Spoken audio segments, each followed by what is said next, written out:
ব্যবসা শুরু করা তো 10 বছর বয়স থেকে আমাদের বিরিয়ানি চালু হয়েছে 3 বছর। আমাদের চায়ের দোকান ছিল। মটন বিরিয়ানি এখানে 240 টাকা, এই যে মটনের পিস 200 টাকা পিস। 240 টাকা এই মাটনের পিস, এইটা না? এটা বিশাল সাইজের এক মাটন। বেশ, আজকে চলে আসছি হাবড়াতে। হাবড়ার এই ফেমাস বাচ্চার বিরিয়ানি দেখানোর জন্য আপনাদের।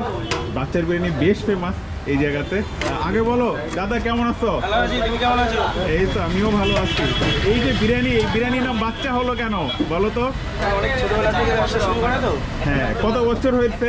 10 বছর বয়স থেকে 10 বছর। প্রথমে কে করতো এটা? আমাদের বিরিয়ানি চালু হয়েছে 3 বছর। আমাদের চায়ের দোকান ছিল। প্রথমে কত টাকা দিয়ে শুরু করছিলাম, মানে কত টাকা ছিল বিরিয়ানি? 50। চিকেন? হ্যাঁ। আর ইয়া কত ছিল? মাটন? মটন বানাতাম না, মটন এখানে নতুন করা হচ্ছে এখন। আচ্ছা, এখন কত করে আছে? এখন চিকেন বিরিয়ানি আমাদের স্টেশনের দোকানটা 80 টাকা, আর এখানে চিকেন বিরিয়ানি 31 টাকা। মাটন কত করে আছে এখন? মটন বিরিয়ানি এখানে 240 টাকা, এই যে মটনের পিস 200 টাকা পিস। 240 টাকা এই মাটনের পিস, এইটা না? এটা দিয়ে দাও। আচ্ছা আচ্ছা। আর ইয়া নিলে, এটা তো ডাবল মাটন পিস দিয়ে নিলে ওটা তোমার 400 টাকা করছে। আর যদি ডাবল চিকেন পিস দিয়ে নেয় তাহলে 200 টাকা প্লেট। ডেলি কয়টা হারিয়ে যায় তোমার এখানে? ভালোই যায়, খারাপ না। কয়টা থেকে কয়টা করো তোমরা এটা? আমাদের চালু আছে 9টা থেকে রাত্রি 10:30 অবধি। আমাদের ডেলি খোলা থাকে এবং কন্টিনিউয়াসলি চলে।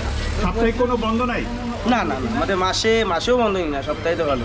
এই নতুন এইটা কবে শুরু করলে এটা? এই প্রায় 3 মাস হতে আসলো আজকে। এটা কেমন রেসপন্স, কেমন পাচ্ছ? ভালো রেসপন্স পাচ্ছ? এইখানে দেখলো উপরে হচ্ছে এসি আর নিচে হচ্ছে নন এসি। না, নিচটাও এসি ছিল, একটা কারণবশত এখানে আমাদের দোকান ছোট করতে হয়েছিল। আচ্ছা, সেক্ষেত্রে সেই জন্য এটা নন এসি হয়ে গেছে, আবার এসি চালু করে দেবো খুব শিগগিরই। দাদা, তোমার আসল নামটা কি বলো তো? সবাই তো বাচ্চা বলে। দেবাশিস বণিক।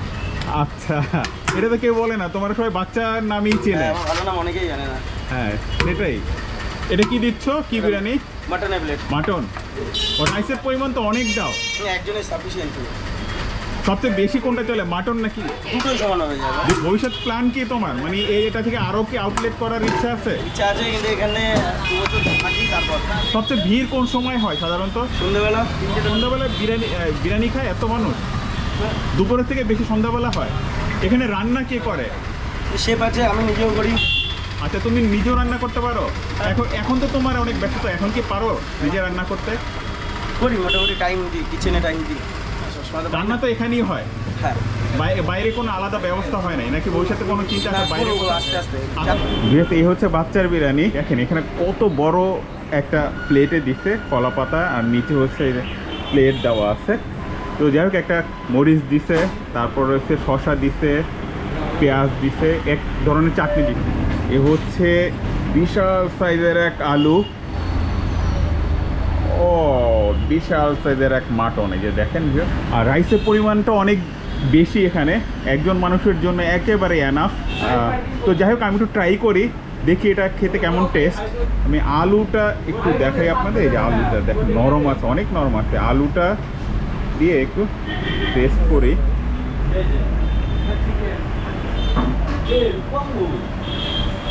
দারুণ টেস্ট, ঘির আলাদা একটা ঘ্রাণ আছে।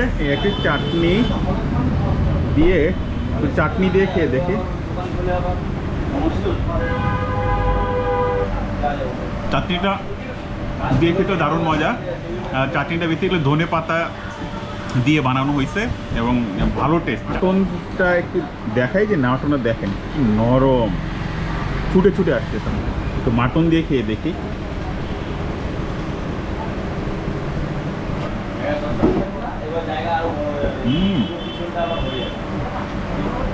ভাই, মাটন দিয়ে রাইসটা দিয়ে যখন খাইলাম, দারুণ লাগতেছে, হেভি একটা টেস্ট, দারুণ টেস্ট। মানে এই বিরিয়ানিটা খেলে মানে মনে হবে যে আপনি একটা বিরিয়ানি খাচ্ছেন। মানে মাটনের যে বিরিয়ানির যে অরিজিনাল স্বাদ, এই বাচ্চার বিরিয়ানি খেলে আপনারা পেয়ে যাবেন। আমি একটু মাটন নেই, তারপরে একটু চাটনি নেই, তারপরে আলু, সব মিক্স করে খেয়ে দেখি।